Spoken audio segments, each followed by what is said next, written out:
Amigas y amigos, sean todos ustedes bienvenidos a este espacio de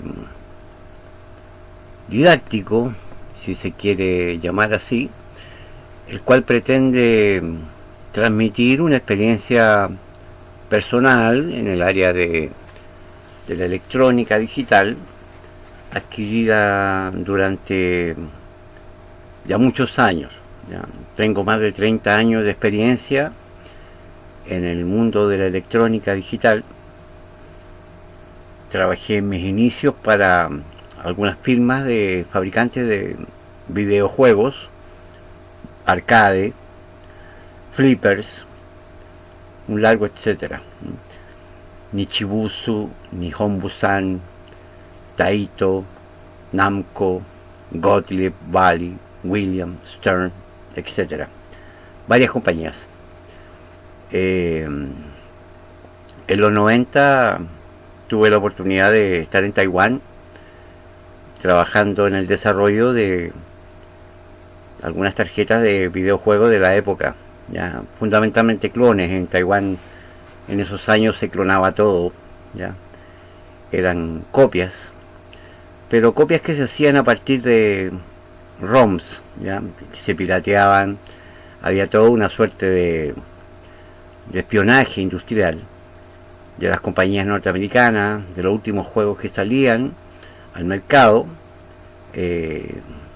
Había gente que le pagaba a funcionarios que trabajaban en estas empresas norteamericanas para obtener alguna copia preliminar, aunque fuese de una ROM, ¿ya? Fabricar un videojuego en esos años era como producir una película de cine. De hecho, en la actualidad sigue siendo exactamente el mismo procedimiento. Hay gente dedicada a todo el arte gráfico, los fondos, los sonidos, etcétera. Es un mundo muy apasionante. Bueno, nosotros recibíamos allá en Taiwán ya la ROM pirateada, por decirlo así, sin hardware de por medio. Lo único que teníamos que saber nosotros era usar un programador, un lector de ROM, leer este código, desensamblarlo y a partir de ahí hacer un hardware apropiado para que pudiese funcionar este juego. Es decir, ya en esos años hacíamos ingeniería inversa, ¿ya? No era un trabajo legal, yo lo sabía. No obstante, en Taiwán en esos años era normal trabajar copiando de otros. En la actualidad ya no es así, ¿ya? Hay mucha restricción. Es un comentario para que ustedes se hagan una leve idea de mi currículum, el cual incluye también electrónica en otros ámbitos, pero fundamentalmente en el mundo de la electrónica digital siempre ha estado ligado el Z80 a toda esta historia que les acabo de comentar. El Z80 es un procesador diseñado en los años 70, procesador de 8 bits, 16 líneas de bus de direcciones, 8 para bus de datos, unas pocas líneas de control, un chip monopastilla de 40 pines que trabajaba exclusivamente con 5 volts. Surgió a partir de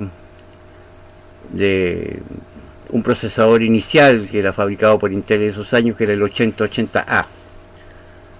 Este procesador requería de un conjunto de chips que lo rodeaban para poder hacer trabajar este procesador propiamente tal.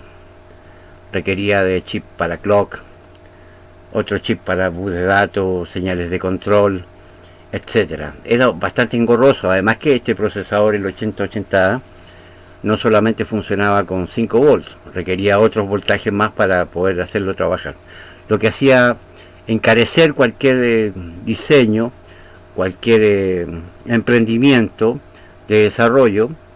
Las PCB, las placas de circuito impreso, que eran bastante grandes, no existía la tecnología de superficie como existe ya desde hace algunos años, algunos buenos años ya, en la industria.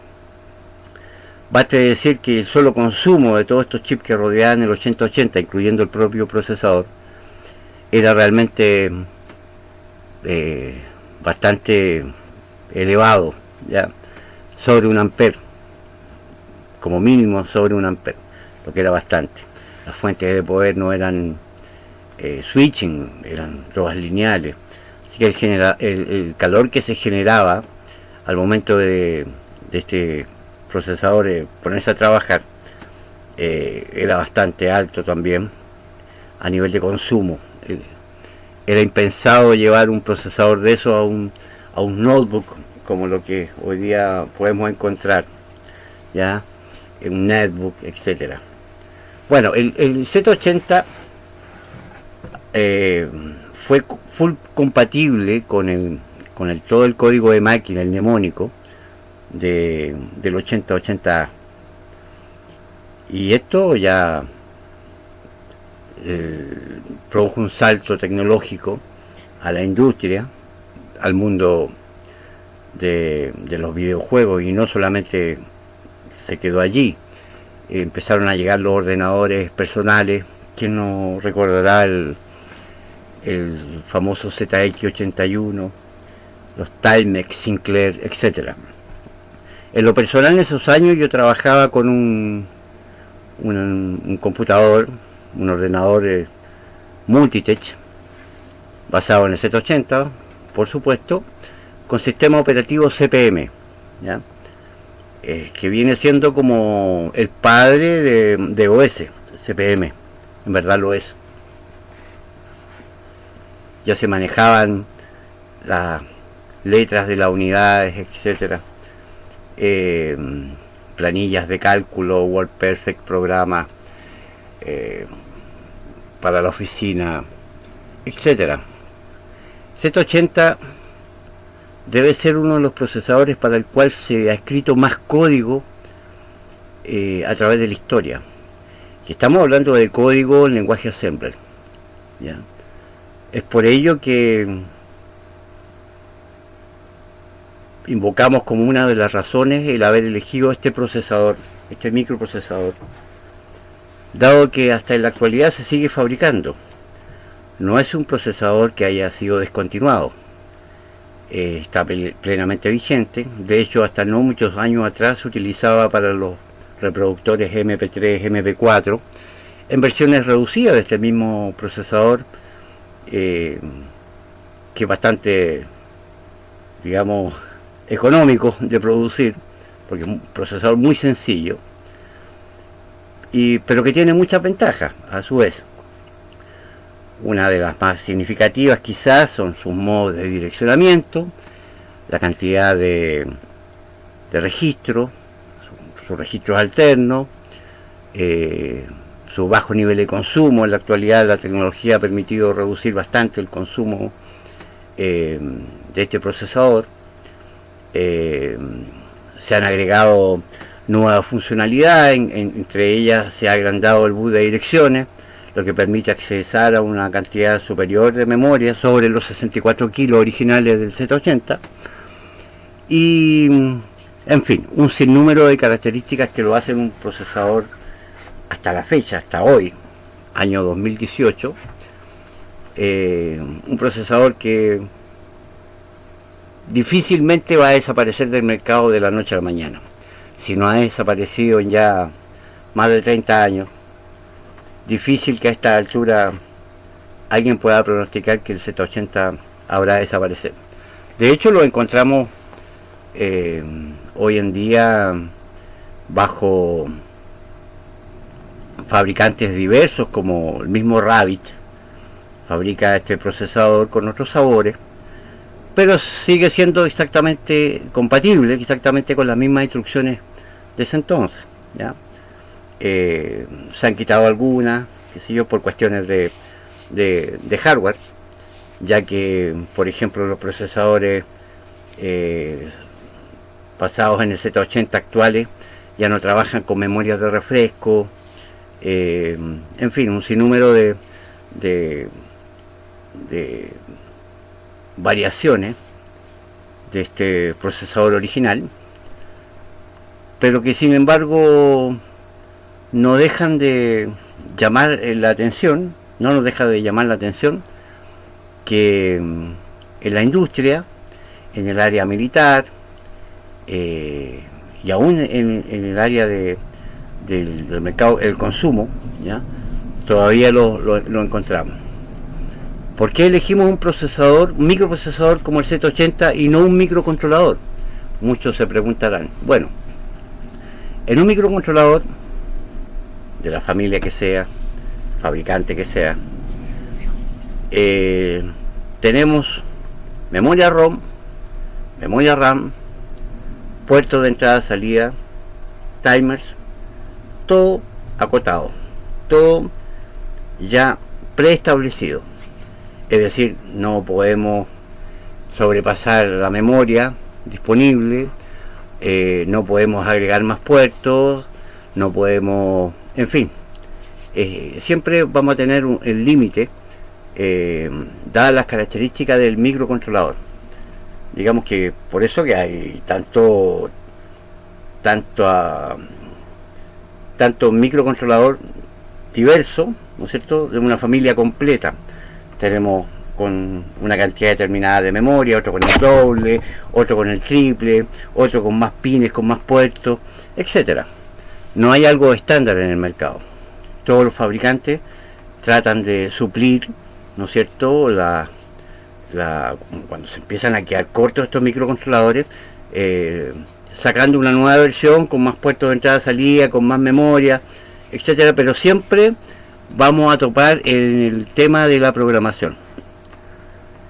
Todos los chips microcontroladores actuales, la mayor parte de ellos, por no decir todo, trabajan en base a un lenguaje que es el lenguaje C, que es el que la mayoría de ustedes, yo creo, ya conoce, o muchos de ustedes, quizás todos ustedes han trabajado ya con microcontroladores PIC, microcontroladores de la familia de los Arduino, ¿ya?, que no pasa de ser el viejo Intel, el 8751, 8748, claro que con mayor cantidad de características, pero es lo mismo de ese entonces. No hay nada moderno en realidad allí, si lo examinamos a fondo. Utilizamos estos microcontroladores con esta suerte de librerías preescritas en lenguaje C, las que nos facilitan mucho la tarea de acceder a periféricos, de poder usar los puertos, de poder usar chips que nos permiten comunicarnos fácilmente a través de puertos SPI, I cuadrado C, C cuadrado, perdón, qué sé yo. Hay un sinnúmero de variaciones que no son más que tecnologías ya preexistentes, que vienen desde hace muchos años, ¿ya? Todo se ve como muy moderno, como que fuera, no sé, lo último en tecnología. La verdad es que no lo es, ¿ya? En estos microcontroladores tenemos las mismas características que podemos encontrar en los micros de los años 80, 90. Aún la tienen, corren a otras velocidades, qué sé yo. Han variado tecnologías de CISC a RISC, una mezcla de ambas, pero al final del día, cuando hablamos de microcontroladores, estamos hablando de tecnología antigua, aunque usted no lo crea. Los procesadores de los notebooks, computadores en general, también pasan un poco por ello. Estamos hablando de dos arquitecturas principales, que son las que existen a nivel mundial, arquitectura von Neumann y arquitectura Harvard. Ya vamos a tratar en extenso acerca de estas dos arquitecturas y mezclas también de ambas. Con la aparición del Pentium tuvimos ya pipes, predicción de trama y un sinnúmero de características que se fueron agregando a estos microprocesadores. Z80, por increíble que se parezca, no está tan lejos de esto, ya esos principios se gozaban en este primer procesador. Es por ello que, aprendiendo a fondo a trabajar a nivel de hardware con este microprocesador, vamos a poder, con un mínimo esfuerzo, programar en Assembler para cualquier microprocesador o procesador actual, ya no microcontrolador. Vamos a poder realmente dominar no solo el procesador en forma interna, sino que vamos a poder comunicarnos externamente con cualquier dispositivo haciendo nuestras propias rutinas en lenguaje Assembler, indistintamente de la máquina. Obviamente el Assembler que corresponda a cada procesador, porque cada procesador utiliza un set de instrucciones, ¿no es cierto?, determinado. Una familia Motorola, una familia Intel, etcétera, Spark, qué sé yo, tienen instrucciones que son para cada una de estas tecnologías, y no pasa de ser lenguaje de texto. Estas instrucciones no pasa de ser texto puro que se compila y genera un código de máquina, un ejecutable, y se graba en una memoria ROM, y desde ahí se ejecuta. En la actualidad tenemos la facilidad de poder crear estos programas, copiarlo en un pendrive, ejecutarlo desde un disco duro, etcétera, pero estamos hablando de exactamente lo mismo. Este curso está dirigido a todo aquel que se interese en aprender de electrónica digital, de diseño y desarrollo, desde cero. No es necesario que exista un conocimiento preexistente de la electrónica en este ámbito. Sí, cosas mínimas puede que sean requeridas, como saber lo que es un voltaje determinado, saber lo que es ausencia de voltaje o tierra, cosas muy simples, muy comunes, ¿ya? Para que podamos entendernos, voy a tratar de utilizar un lenguaje no demasiado técnico, ¿ya? Y por lo mismo, a sabiendas de que mucha de nuestra audiencia pueda no estar al tanto de lo que es la electrónica propiamente tal, vamos a hacer un leve repaso que es necesario antes de iniciar de lleno el curso sobre este procesador, de algunos chips que vamos a utilizar para poder dar una explicación más real de cómo trabaja este procesador, microprocesador Z80, cómo se comunica con el exterior, cómo se conectan las memorias a sus buses de datos y direcciones, cómo se selecciona una memoria u otra, cómo se selecciona un puerto de entrada-salida, si yo escribo en un puerto o leo desde un puerto. Para cada una de estas funciones existe una instrucción. En el Z80 vamos a aprender todas y cada una de estas instrucciones, y la idea final es crear un sistema mínimo, finalmente, ya sea emulado o directamente llevarlo a la práctica en una PCB, soldarlo y colocar nuestra memoria y dejar este hardware real operacional. En fin, para desarrollar este sistema mínimo vamos a requerir algunas herramientas, todas ellas libres, no hay por qué comprar absolutamente ningún software. Todo lo podemos encontrar, digamos, bajar por internet. Aquellos que usen el sistema operativo Windows, los programas también lo pueden encontrar en versiones para Windows. Nos va a bastar un editor simple de texto para hacer nuestros programas en Assembler. Hay una herramienta que es la que utilizo yo, el compilador, que es el TPASM. Lo tengo yo aquí, me parece. Está dentro de... No, miento, mis descargas. Este es el TPASM. El Linux y la instalación es muy sencilla. Es un compilador que abarca para una buena cantidad de micro, ya. De hecho, para instalarlo es muy fácil, ya.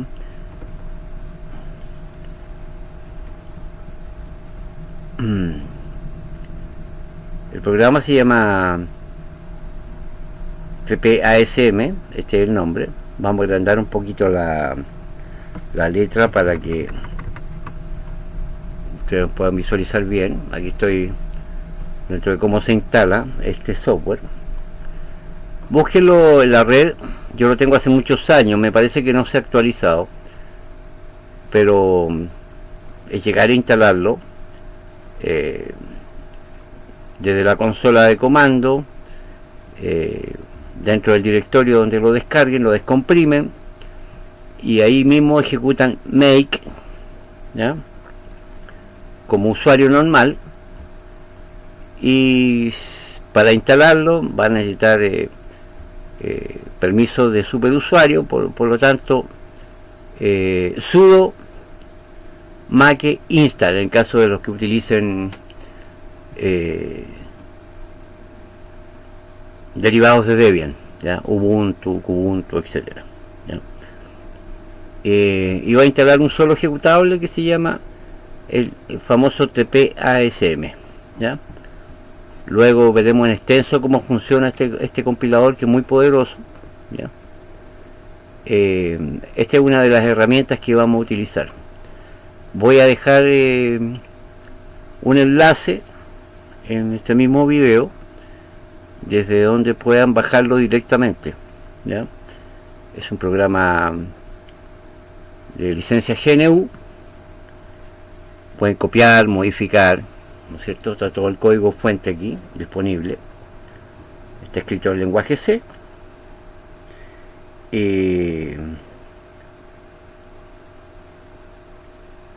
Los binarios me parece que quedan en USR local bin, quedan los binarios, ¿ya? El usuario Linux va a entender dónde queda.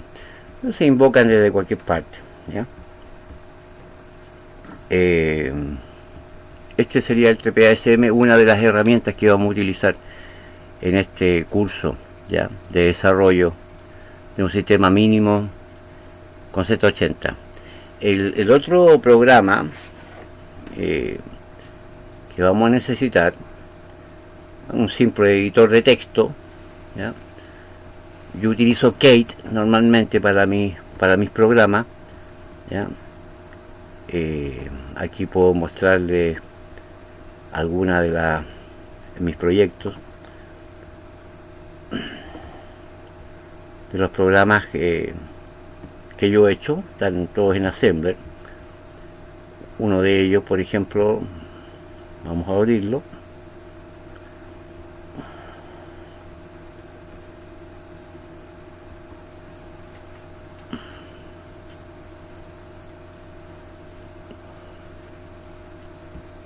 Aquí tenemos ya parte del programa, ¿ya? Vamos a ampliar un poquito la pantalla.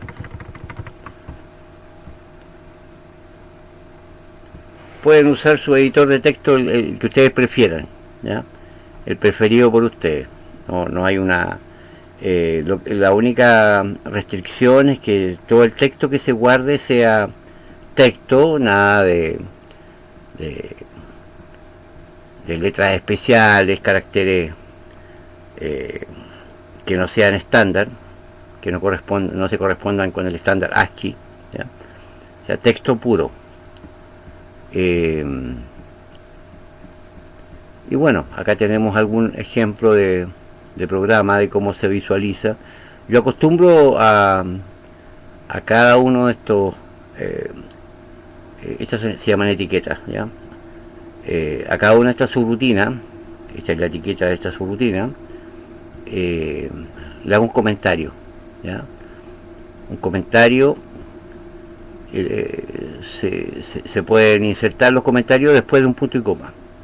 Después de cada punto y coma usted tiene ahí la posibilidad de insertar un comentario. Sirve de ayuda, ¿ya? Muchísimo para lo que es la programación. Vamos a ver otro código.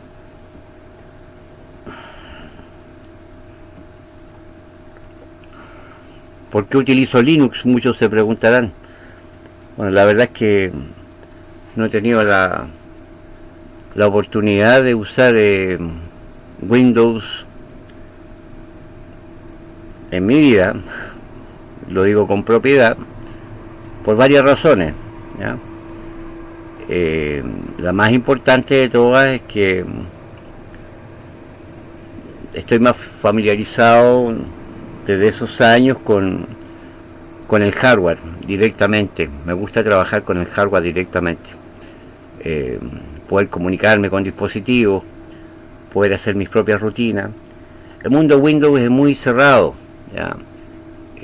No me permite abarcar todo el campo que yo quisiera. Eso me limita mucho a nivel técnico. Y si necesito un servidor de lo que sea, existe software para todo, ¿ya? Y no tengo que pagar por ello. Si necesito una herramienta de desarrollo, la encuentro, está todo, ¿ya? Está todo lo que yo necesito. Jugar, bueno, no soy una persona que guste de jugar a esta altura. Ahí va uno de los aviones, les decía que vivo cerca de una pista de despegue de aviones aquí en el aeropuerto de Santiago. Se escucha bastante fuerte el estruendo. Bueno, sigamos. Les decía que las herramientas normalmente que yo utilizo son de código abierto. Muchas de ellas las he modificado yo mismo para algunos proyectos, para bastantes proyectos por demás. Y está el código fuente disponible de las modificaciones que yo he hecho en cada uno de los repositorios, de los cuales yo modestamente he hecho alguna colaboración, fundamentalmente en lo que se refiere a librerías para poder comunicarnos con algunos dispositivos de uso habitual, impresoras, pantallas, antaño modems y un sinnúmero de otros dispositivos para los cuales no existía driver en la época, ¿ya? Un modesto y humilde colaborador nada más he sido, entre miles y miles de otros muy importantes. Pero en fin, esa es otra historia. Linux me acomoda del todo, no necesito más. Para mí es más que suficiente, me entrega todo lo que yo necesito. Y lo fundamental es que mi información se mantiene segura,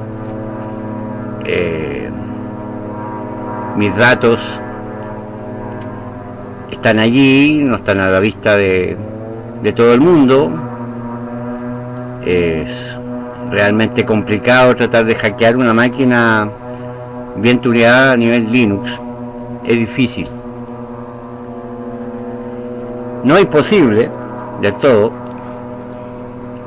Siempre se puede encontrar algo por ahí a través de los años, pero cada vez ha ido mejorando aún más. No puedo decir lo mismo de un sistema Windows. Lamentablemente la gente paga por una herramienta que se supone va a ser de uso privado. Lejos de aquello, bueno, no vamos aquí a crear una suerte de guerra santa de un sistema operativo versus otro. Y estábamos en el editor de texto, un editor de texto común y silvestre. Yo utilizo este por varias razones, pero detalles como la numeración de la línea, ¿no es cierto?, donde va el código, ¿ya? Me gusta este estilo, este formato, ¿ya? Se me hace muy claro, muy nítido. Esta utilidad que tiene aquí al lado de poder recorrer el código de esta forma, ¿ya? Poder ir viendo en forma anticipada, ¿no es cierto? Kate, que viene con KDE por defecto, me entrega además otras posibilidades, entre las cuales en los modos, ¿no es cierto?, a nivel de assembler, poder destacar el código, ¿no es cierto?, como si yo trabajara para un procesador determinado, ¿ya?, entre muchas otras características, ¿ya? Kate es uno de mis editores preferidos, después de Vim y otros más, pero Kate realmente es poderoso, en la actualidad es muy poderoso. ¿Qué otra cosa podemos agregar como herramientas que vamos a utilizar? Ya nombramos el TPASM, que es el compilador, el ensamblador, el cual nos va a generar un archivo binario o hexadecimal, que finalmente vamos a programar nuestra ROM, nuestra memoria, para dejar nuestro sistema mínimo operativo funcional. Otra herramienta importante es el KiCad. Está aquí. Vamos a correr el KiCad. Esta herramientita, que ya tiene algunos buenos años, tiene una cantidad enorme de librería, es muy poderoso. Realmente podemos inclusive hacer circuitos impresos a partir de uno que ya esté hecho, ¿ya? Podemos fotografiarlo y podemos clonar, en fin, tiene un sinnúmero de posibilidades, es muy potente. Podemos visualizar el PCB en forma tridimensional antes de producirlo. Tenemos una cantidad enorme de librería, prácticamente no hay chip que no encontremos. Bueno, hay otros como el EGL, hay muchos otros software similar, pero este es de código abierto, no es un software de pago, ¿ya? Es free y es realmente más que suficiente para cualquier proyecto, ¿ya? De hecho, si nosotros vamos a abrir un proyecto que tengamos por acá, veamos, KiCad.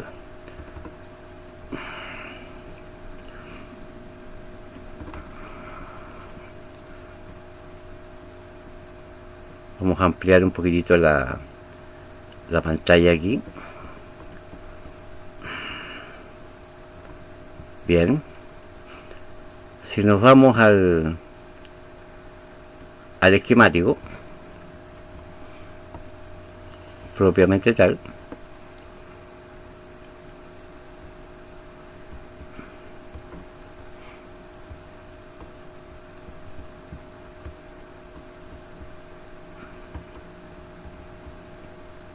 no había abierto este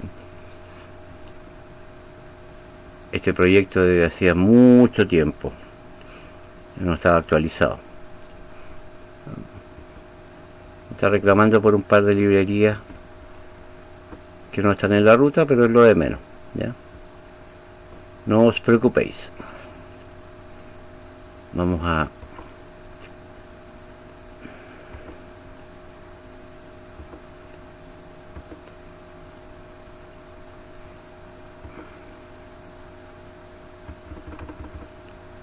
ver un esquemático. Está un poquitito lento el vídeo, la grabación, dado que estoy ripeando unos archivos de video más o menos pesados, más o menos grandes. Pero aquí tenemos más o menos un esquemático hecho con este software. ¿Ya? Este esquemático corresponde a un programador de memorias, el conocido William. ¿Ya? Antiguo sí, porque trabaja con puerto paralelo. Hay unos William más actuales que trabajan con el puerto serial. Bueno, este es el software que utilizaremos para realizar nuestro diseño del sistema mínimo. Así que también vamos a aprender a usar el software KiCad de una forma práctica. Intentaré que sea una charla amena referente al software, para ir paso por paso, para todos aquellos quienes no conozcan de este mismo. Esas serían las herramientas principales, ¿ya? Un simple editor de texto, el compilador, que es el TPASM, y el software KiCad, ¿ya? Bien, vamos a pasar de inmediato a la primera parte de nuestro curso, ahí de lleno. Vamos a comenzar con los sistemas digitales. Estamos hablando de las compuertas, ¿ya? Las compuertas son dispositivos lógicos. Una compuerta es un dispositivo lógico que tiene dos o más entradas. Por ejemplo, esta es una compuerta AND, ¿ya?, de dos entradas y una salida. Acá tenemos otra compuerta AND de 4 entradas y una salida. Una compuerta entonces es un dispositivo lógico que tiene dos o más entradas, ¿ya? Eso es una compuerta lógica. Vamos a ver inmediatamente la tabla de verdad, así se denomina, de cómo funciona esta puerta lógica. ¿Cuál es la lógica intrínseca de esta puerta para que haya una funcionalidad determinada en su salida, ¿ya? Para que ello se produzca, esta salida debe cumplir con un requisito previo. Este requisito debe darse en la entrada, por eso que se denomina compuerta. Esta es la llave, esta es la compuerta y este es el acceso a la salida. Si no se cumple con el requisito, si no se tiene la llave adecuada, la compuerta no se abre, no hay salida. Básicamente eso es una compuerta, ¿ya?, digital. Aquí tenemos una que también se denomina compuerta OR, que podemos tener como mínimo dos o más entradas. Esta es una OR de dos entradas. 74LS08 viene siendo el nombre del TTL, lógica transistor, eso es lo que significa TTL, que corresponde a este chip, ¿ya? El chip 74LS08 trae 4 de estas compuertas AND, lo mismo que el 7432 trae 4 de estas compuertas OR, ¿ya? Va en un chip que es de 14 pines, ¿ya? Formato superficie en la actualidad, formato DIP son los antiguos, de 14 pines. El 7421 lo vamos a utilizar también en nuestro diseño. Ya explicaré en forma detallada por qué 4 entradas, ¿ya?, y no 2.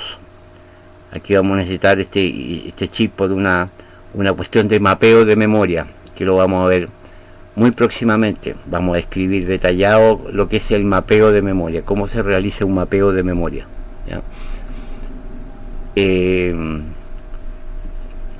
Una vez que surgieron estas compuertas, ¿no es cierto?, se crearon las tablas a su vez, aquí me parece que tengo un documento con las tablas. Aquí están. Vamos a abrirla inmediatamente. Aquí tenemos las tablas. Vamos a ampliar.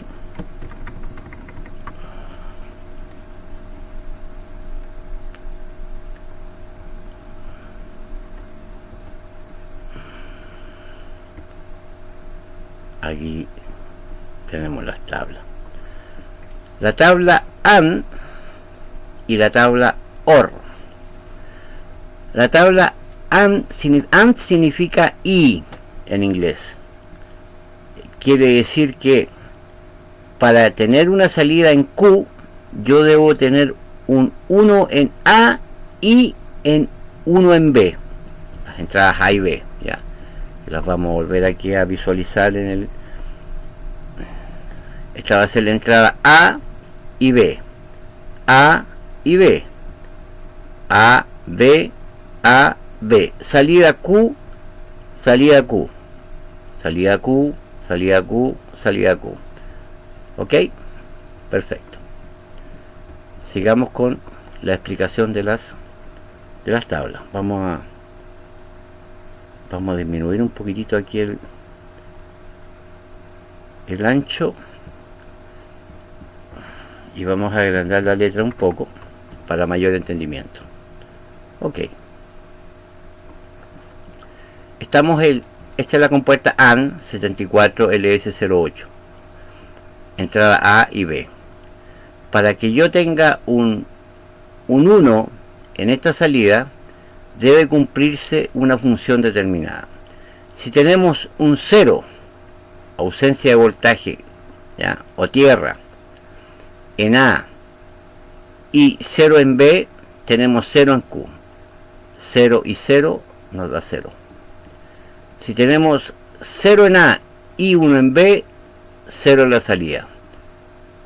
0 en A, 1 en B, 0 en la salida. Si tenemos 1 en A, 0 en B, 1, 0, igual la salida es 0. Pero si tenemos 1 en A y 1 en B, tenemos un 1 en la salida. Es decir, si yo aquí tengo, estamos hablando de los TTL, funcionan con 5 volts. Los más modernos trabajan con voltajes mucho menores, pero a nivel de TTL 5 volts, si tengo 5 volts en el pin 1 y 5 volts en el pin 2, tengo 5 volts en el pin 3. Esa es la función lógica. AND es un 1 en A y un 1 en B para tener una salida en Q. Ok. Vamos ahora al siguiente, que es el 74LS32. El 74LS32, si tenemos... el nombre es OR, que significa O en inglés. ¿Listo? En A o en B. Si tengo 0 en A o 0 en B, la salida Q es 0. 0, 0, ¿cierto? La salida es 0. Si tengo 0 en A o 1 en B, la salida es 1, porque el 1 debe estar en A o en B. Eso es lo que significa O, ¿ya? Siempre el O va a tener relación con el 1. Si el 1 está presente en A o 0 en B, la salida igual va a ser en 1. ¿Por qué? Porque es cualquiera de los dos. Es en A o B. El 1 debe estar presente. Y si tengo 1 en A o 1 en B, al mismo tiempo, también la salida va a ser 1, porque se cumple la condición. Es decir, es una compuerta OR que funciona con un 1 en Q, en la salida, cuando hay un 1 en A o un 1 en B. Esa es la compuerta OR. Y esa es su salida. Si ustedes se fijan, en relación a la compuerta AND, la salida en el mismo orden, está con el mismo... con la misma combinación de entrada, en el mismo orden combinacional, 0, 0, 0, 1. Esas son las salidas, ¿no es cierto? El resultado. Y el OR es 0, 1, 1, 1, ¿ya? No es igual, es distinto. Es decir, funciones lógicas distintas. Ok, una vez que fueron diseñados estas dos primeras compuertas, que son de las más utilizadas, existen OR exclusivas, por ejemplo, entre otros chips, pero fundamentalmente vamos a ver estas, ¿ya? Las que ahora les voy a indicar. Más adelante vamos a profundizar en otro tipo de chips. Bien decía, cuando se crearon estos dos tipos de compuertas, a alguien se le ocurrió negar esto, hacer un proceso negador, así que el resultado, ¿no es cierto?, que me diera en la salida fuera totalmente opuesto, ¿no es cierto?, sin cambiar la combinación, el resultado en su salida fuera totalmente contrario. Eso se logró cuando nació el famoso inversor. El inversor, aquí tenemos la tabla del inversor, ¿ya? Y aquí tenemos un esquema de lo que es un inversor. Un inversor tiene una entrada A y una salida Q, nada más. Ese circulito que está aquí significa que esto es negado, ¿ya? Que este es algo que niega, es decir, si entra un 0 en A, ¿ya?, tengo un 1 en Q. Y si tengo un 1 en A, tengo un 0 en Q. ¿Ya? Sí.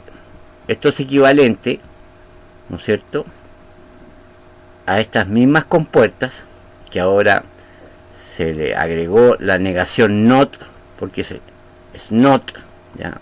Este es un chip NOT.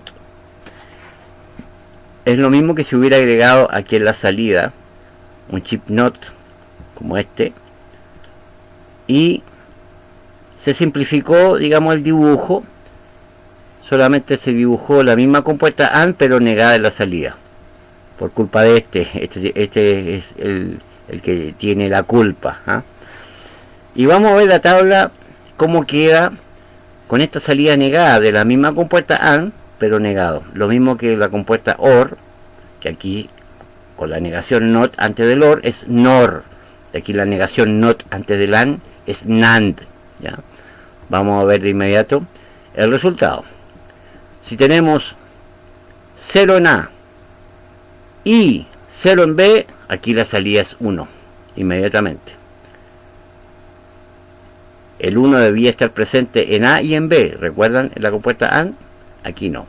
Aquí con 0 y 0, la salida hasta antes de del inversor era 0. Pero al momento de colocar este negador NOT en la salida, automáticamente se pone en 1.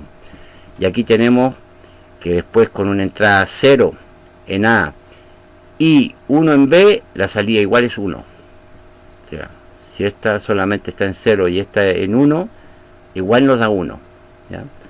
Si tenemos 1 en A y 0 en B, 1 aquí y 0 acá, igual la salida da 1. Para que nos dé 0 debe haber un 1 en A y 1 en B. Entonces tenemos una salida Q de 0. Esa es la tabla de verdad. Esto es totalmente contrario a la compuerta AND, ¿ya? Por eso que se llama NAND, negado el AND, not AND, ¿ya? Mismo caso del NOR, ¿ya? Este es un OR, pero con este inversor aquí en su salida, este negador. La tabla es A o B, 0, 0, la salida es 1. 0, 1, salida 0, 1, 0, salida 0, 1 y 1, salida 0.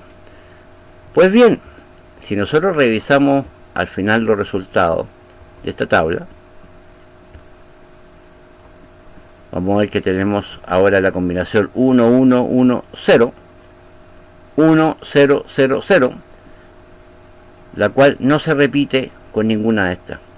Es decir, tenemos 1, 2, 3, 4 funciones lógicas totalmente distintas, ¿ya?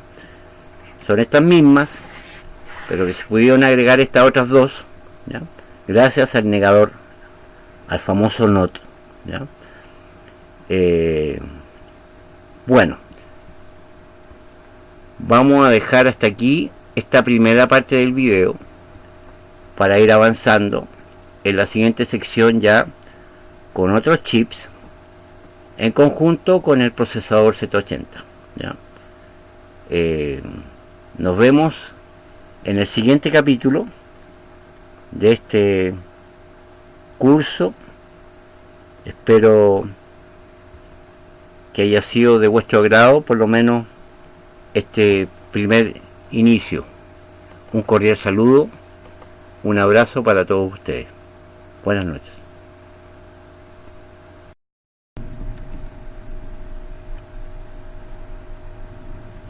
No olviden suscribirse a este canal para mantenerse actualizado de las últimas novedades, de los últimos videos que vamos a ir subiendo. Y si te ha gustado, me ayudas con un like. Es todo de momento. Un abrazo. Buenas noches.